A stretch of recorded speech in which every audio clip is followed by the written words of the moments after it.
سبحان الله والحمد لله ولا إله إلا الله. أعوذ بالله من الشيطان الرجيم. وراودته التي هو في بيتها عن نفسه وغلقت الأبواب وقالت هيت لك قال معاذ الله إنه ربي أحسن مثواي إنه لا يفلح الظالمون. رب اشرح لي صدري ويسر لي أمري واحلل عقدة من لساني يفقهوا قولي. فالحمد لله والصلاة والسلام على رسول الله وعلى آله وصحبه أجمعين. আমি আবার 12 নম্বর পারা ফিরে যাচ্ছি এবং সূরা ইউসুফ থেকে আলোচনা করছি। সূরা ইউসুফের আয়াত নম্বর 23। এটি অনেক কঠিন একটি আয়াত। এই সূরায় আল্লাহ নিষিদ্ধ বিষয়ের প্রতি প্রলোভনের ব্যাপারে আলোচনা করেছেন। আমি জানি আমি সুনির্দিষ্টভাবে ফেসবুক এবং ইউটিউব ব্যবহারকারীদের সাথে কথা বলছি, তাই আমার মনে হয়েছে যে এমন বিষয়ে কথা বলা উচিত যা নতুন প্রজন্ম ফেস করে, তা হলো যৌন প্রলোভন। আল্লাহ বলেন, ওরা ওয়াদাতুল্লাতি হুয়া ফি বাইতিহা। মন্ত্রীর স্ত্রী হযরত ইউসুফ আলাইহিস সালামকে খারাপ কাজে প্রলুব্ধ করতে চেয়েছিল। আরবি রাওয়াদা শব্দটি এসেছে রুয়াইদ থেকে, যার অর্থ হলো ধীরে ধীরে। অর্থাৎ বলা হচ্ছে সে তাকে টোপ দেওয়ার মতো করে আকৃষ্ট করতে চেয়েছিল এবং খারাপ কাজে প্রলুব্ধ করতে চেয়েছিল। একবার নয়, বরং বারবার সে এটাই করতে যাচ্ছিল। সে তাকে পাওয়ার চেষ্টা করে যাচ্ছিল। এরকমভাবে, ইউসুফ একটু এখানে আসো, ওয়াও তোমাকে আজ হ্যান্ডসাম দেখাচ্ছে। সে একটি দুটি করে সীমা অতিক্রম করছিল, আর তিনি এর থেকে মুক্ত হতে পারছিলেন না। কারণ আল্লাহ বলেন, আল্লাতি হুয়া ফি বাইতিহা, সেই নারী যার বাড়িতে সে ছিল। এক্ষেত্রে অলংকারিত ভাষায় বাইতিহা ওই নারীর ঘর বলতে বোঝানো হয়েছে যে পুরো ঘরেই তার যাতায়াতের অধিকার ছিল। আর তাই ইউসুফ আলাইহিস সালাম তার থেকে দূরে যেতে পারছিলেন না। তিনি যেখানেই যেতেন ওই নারীরও সেখানে যাতায়াত ছিল। সে ধীরে ধীরে একটু একটু করে অগ্রসর হচ্ছিল। তিনি ছিলেন নওজোয়ান, মাত্রই যৌবনে পা রেখেছেন। পূর্বের আয়াতে আল্লাহ তার যৌবন প্রাপ্ত হওয়ার ব্যাপারে বর্ণনা দিয়েছেন। ওয়ালাম্মা বালাগা আশাদ্দাহু। লক্ষ্য করার মতো মজার ব্যাপার হলো যে বাড়ির মালিক যখন তাকে প্রথম নিয়ে আসেন, তখন তিনি এই শিশুর মাঝে বুদ্ধিমত্তার ছাপ লক্ষ্য করেছিলেন। মিশরের বাসভবনে ফেরার পথেই মন্ত্রী বুঝতে পারলেন যে এই শিশুটি বিশেষ বৈশিষ্ট্যপূর্ণ। এই কারণে সে বলে, সম্মানজনকভাবে এর থাকার ব্যবস্থা করো। একটি শিশু যে বিক্রয় হয়েছে দাস হিসাবে, কেমন করে একজন দাসের সম্মান পাওয়ার আশা করা যায়? কিন্তু প্রথম যে কথা তিনি তার স্ত্রীকে বলেন তা হলো আকরিনি মাসওয়াহু, স্থায়ী বাসস্থানের দ্বারা তাকে সম্মানিত করো। এটা বলেননি যে তাকে থাকার জন্য একটি জায়গা দাও, কক্ষ দাও অথবা বিছানার ব্যবস্থা করো। বলেছেন তাকে সম্মান দেখাও স্থায়ী বাসস্থানের মাধ্যমে। মাসওয়া বলতে আসলে এমন একটি স্থানকে বোঝায় যাতে আপনি বংশ পরস্পরায় থাকতে পারবেন। এর মানে হলো, আমি চাই এই শিশুটি এখানে স্থায়ীভাবে থাকুক। আমি চাই না যে সে চলে যাক। সে প্রকৃতপক্ষেই একটি সম্পদ। মন্ত্রী এটা বুঝতে পেরেছেন। তবে তিনি এটাও বুঝতে পেরেছেন যে মর্যাদা দানের ব্যাপারে তার স্ত্রীর সমস্যা আছে। কারণ তিনি তার স্ত্রীকে শুধু একথা বলেননি, তার বাসস্থানের ব্যবস্থা করো, বরং তিনি বলেন তার বাসস্থানের সম্মান করো। এটা দ্বারা বোঝায় তার ঘরে হুট করে প্রবেশ করো না, তাকে অবকাশ দাও। আমি চাই না তুমি তোমার ইচ্ছে মতো যে কোনো সময় গিয়ে তার সাথে দেখা করো বা কথা বলো বা তাকে কাজের আদেশ দাও। শিশু হওয়া সত্ত্বেও মন্ত্রী চেয়েছিলেন তার স্ত্রী যেন তার থেকে দূরত্ব বজায় রাখে। তাহলে তার এই বিবেচনা কি সঠিক ছিল? হ্যাঁ, তার বিবেচনা ঠিক ছিল। কারণ যখন সময় এলো, সে নারী তাকে আস্তে আস্তে খারাপ কাজে আকৃষ্ট করার চেষ্টা শুরু করলো, যেহেতু তিনি ধীরে ধীরে যৌবনে পদার্পণ করছিলেন।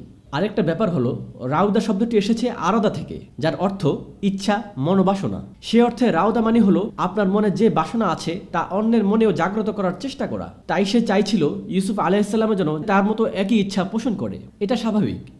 তুমি কি কিছুই অনুভব করো না? আমাকে কি তোমার ভালো লাগে না? এই ধরনের কাজ করা খারাপ কিছু না। সে চাইতো যে তিনিও যেন তার মতো চিন্তা করে। একজন যুবক হিসাবে তার মনেও স্বাভাবিক কামনা বাসনা ছিল। তিনিও ছিলেন একজন স্বাভাবিক মানুষ। তিনি বলেননি যে নিজেকে তিনি প্রলোভনের ঊর্ধ্বে রেখেছেন। কোরআনে আছে, ওয়ালাকাদ হাম্মাত বিহি ওয়া হাম্মা বিহা লাউলা আর রাআ বুরহান রাব্বিহি। সে নারী তার প্রতি আসক্ত হয়েছিল এবং সেও আসক্ত হয়ে পড়তো যদি না সে তার প্রতিপালকের নিদর্শন প্রত্যক্ষ করত। কিন্তু যে বিষয়টা আমি বোঝাতে চাই তা হলো, যেহেতু সে নারী তাকে বেপরোয়া কামনা করছিল, সে চাইছিল তার সংকল্প থেকে বিচ্যুত করতে। আর তার সংকল্প ছিল পবিত্র থাকা, এই জাতীয় নোংরামিকে প্রশ্রয় না দেয়া। আজকে কতজন যুবকের মধ্যে এটা আছে? একজন সুন্দরী নারী আপনার পিছু লেগেছে, সে বলছে এই ধরনের কাজে খারাপ কিছু নেই। সে বলছে এটা স্বাভাবিক। সাধারণত ছেলেরা মেয়েদের প্রতি দুর্বল হয়, কিন্তু এক্ষেত্রে মেয়েটি আপনার প্রতি আকৃষ্ট, তাও আবার নির্জন পরিবেশে। আর মেয়েটি আপনার বস। আপনি হয়তো চিন্তা করতে পারেন, সে আমার বস, সে আমাকে এরকম করতে বলেছে, এখন কি করার আছে আমার?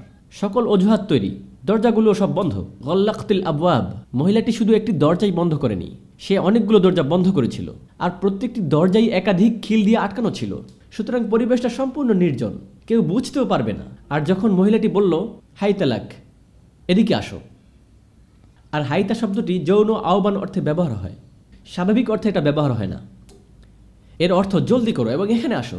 এমনকি আল্লাহ এখানে বর্ণনা করেননি যে মহিলাটি কী অবস্থানে ছিল, এটা আমাদের জানার বিষয়ও না, কিন্তু বাস্তবিক অর্থেই মহিলাটি নিজেকে তার দিকে ছুড়ে দেয় এবং সে তাকে আহ্বান করে এই বলে, হাই তালাক। ঠিক সেই স্পর্শকাতর মুহূর্ত থেকে আমরা ইউসুফ আলাইসাল্লামকে চমৎকার চারিত্রিক মাধুর্যের শিক্ষা পাই। সেই সকল যুবকদের বলছি, যারা কলেজে পড়ে, যারা ক্যাম্পাসে যায়, যারা কর্মক্ষেত্রে কর্মরত, আপনারা লক্ষ্য করুন, যদি কোনো মেয়ে আপনাকে টেক্সট মেসেজ পাঠায় এটা বলে যে তুমি খুব কিউট, আমার সাথে কথা বলতে চাও, এটা আমার নাম্বার। তরুণ যুবকরা সাধারণত এই মুহূর্ত কখন আসবে এই স্বপ্ন দেখে। ইউসুফ আলাইহিসসালাম এখানে এই পরিস্থিতির মধ্যেই আছেন, আর তিনি এই ভেবে আল্লাহকে স্মরণ করতে পারছেন যে আল্লাহ ঠিক এই মুহূর্তে তাকে দেখছেন। এই বিষয়টি এখানে আল্লাহ তাআলা আমাদেরকে শিক্ষা দিচ্ছেন। আর তিনি বলেন, মাআযাল্লাহ, আমি আল্লাহর আশ্রয় প্রার্থনা করছি। আমি এমন একটি স্থানে প্রার্থনা করছি যেখানে আমি আল্লাহর আশ্রয় পাবো। কারণ মাআজ শব্দটি বলা হয় ইসমে জরফ। আমি একটি স্থানের প্রার্থনা করছি যেখানে আল্লাহর আশ্রয় পাবো।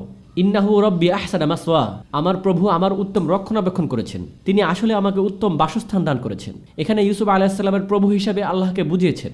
মহিলাটি যদি আল্লাহকে বিশ্বাস নাও করে, অন্ততপক্ষে প্রভু বলতে সে নিজ বাড়ির মালিককেও বুঝতে পারে। তাই যদি সে আল্লাহকে ভয় না করে, অন্ততপক্ষে সে তার স্বামীকে ভয় করবে। এটা ছিল ইউসুফ আলাইহিসসালামের বিচক্ষণতা, যে তিনি এমন শব্দ ব্যবহার করেছেন যা দ্বারা তার ক্ষেত্রে আল্লাহকে বোঝানো হতে পারে। তিনি বলেছেন, আল্লাহ আমার রক্ষণাবেক্ষণকারী, আমি কিভাবে তার বিশ্বাস ভঙ্গ করব।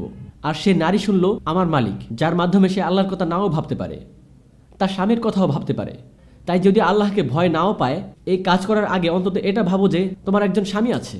ইন্নাহু রব্বি আহসানা মাসওয়া ইন্নাহু লা ইউফলিহুজ জালিমুন, সীমালঙ্ঘনকারীরা কখনো সফল হয় না। আর তিনি তার কথা দীর্ঘায়িত করলেন না। ওয়াস্তাবাকাল বাব, চমৎকার বিষয়। তিনি এরকম বলেননি যে না না, আপনার ঠান্ডা মাথায় চিন্তা করা উচিত, আমি দুঃখিত, আমি পারবো না। তিনি বুঝেছেন যে এই উপদেশ দেওয়ার মতো অবস্থা ছিল না, তাই তিনি দৌড় দিলেন। ওয়াস্তাবাকাল বাব, কোনো মেয়ে যখন আপনাকে এরকম বলে, আপনিও বসে ওই মেয়ের সাথে কথা বলা শুরু করবেন না। এরকম বলবেন না যে আস্তাগফিরুল্লাহ, এটা হারাম। সিস্টার, আপনি যা বলছেন তা আপনার ভেবে দেখা উচিত। আপনি তাকে উপদেশ দিচ্ছেন না, বরং তার সাথে আরও বেশি সময় কাটাচ্ছেন। নিজের প্রতি সৎ থাকুন, সেখানে থেকে বের হয়ে যান, ওই কথোপকথন থেকে বের হয়ে যান। এটাকে আর এগিয়ে নেবেন না। তার কথার জবাবে কিছু বলবেন না। এখন তো রমজান মাস, তাই না? তার টেক্সট মেসেজের উত্তর দিবেন না। এটা করবেন না, করলে তওবা করে ফেলুন। এমনকি এটাও বলবেন না যে আমি তোমাকে আর কখনো টেক্সট করবো না, এই কথা বলবেন না। যখন সে জিজ্ঞেস করবে আমার ইমেলের জবাব দিচ্ছ না কেন, এই বলে জবাব দিবেন না যে আস্তাগফিরুল্লাহ, এখন রমজান মাস চলছে। জাস্ট সাইলেন্ট থাকুন। মেয়েদের বেলায়ও একই কথা। যদি আপনার সত্যিই কোরআন থেকে শিক্ষা নিতে চান, এটাই বাস্তব শিক্ষা। এটা শুধু একটি কাহিনী নয়, এটি আপনার গল্প। আপনি এই মুহূর্তে এর মধ্যেই আছেন।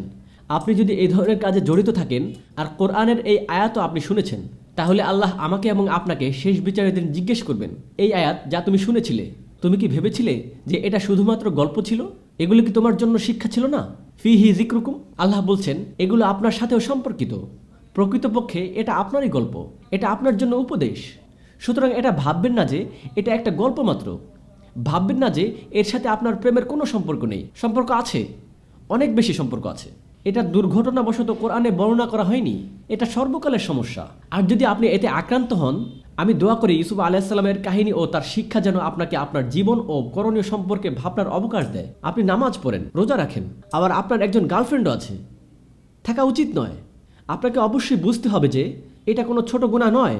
আপনি ছোট কিছু করছেন না, আপনি আপনার নিজের বিশ্বাস নিয়ে খেলা করছেন। আমি আপনার জন্য দোয়া করি এবং দোয়া করি আপনি যেন সঠিক কাজ করার শক্তি লাভ করেন এবং হারাম সম্পর্ক থেকে বেরিয়ে আসতে পারেন। আর যদি তা না পারেন, তাহলে সেটাকে হালাল করে নিন। বারাকাল্লাহু লি ওয়া লাকুম, ওয়াসসালামু আলাইকুম। সুবহানাল্লাহ ওয়ালহামদুলিল্লাহ ওয়া লা ইলাহা ইল্লাল্লাহ।